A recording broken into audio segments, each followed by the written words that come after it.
Alright, boys and girls, as promised, today's second book is Curious George.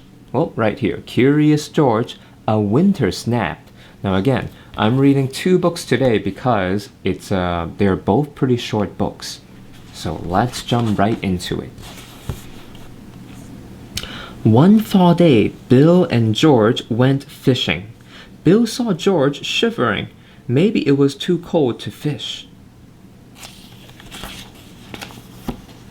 On the way home, Bill told George that some animals, such as bears, go to sleep when it gets cold. They eat a lot in the fall when it's warmer out. Then they hibernate or sleep almost all winter. George was curious.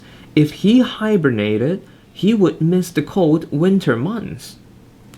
Yeah, hibernating means to sleep through all winter, not doing anything else.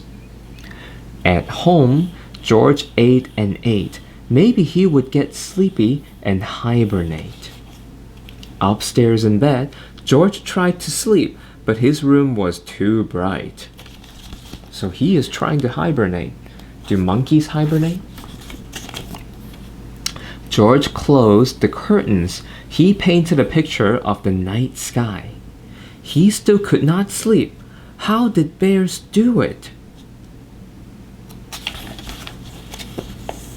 George asked the man with the yellow hat about hibernation. This book says bears sleep in dark, quiet caves, said the man. That was it. George needed a cave. Do you think George needed a cave?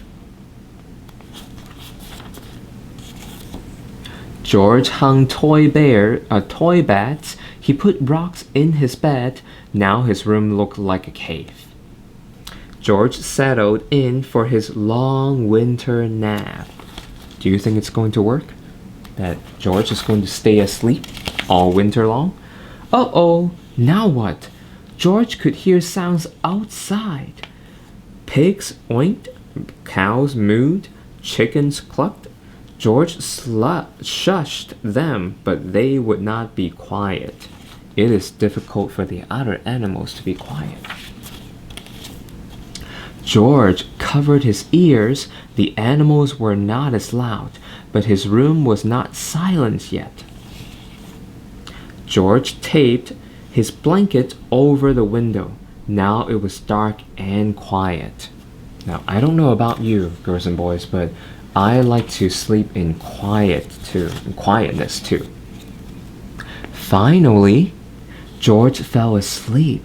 He slept in his monkey cave just like a bear. After a long time, George woke up. He had done it. He had hibernated. Boys and girls, do you think he really hibernated? How did you sleep last night? Asked the man. Last night? George had slept only one night, not all winter. George was sad. Then the man had an idea. He took out a box of winter things. The man reminded George how fun winter was. They could sled and ski together. George did not want to miss winter after all. So, in Wisconsin, where we live, it gets pretty cold too, right? But if we would also do what George did with his friend, the man in the yellow hat, and stay warm by wearing layers, then we can also enjoy a ton of winter activities too. And we definitely don't need to hibernate because we can't really anyway. Because as humans, we cannot sleep that long. So, I hope you liked today's two stories, and I'll see you back here tomorrow, Friday, for last book of the week. Bye!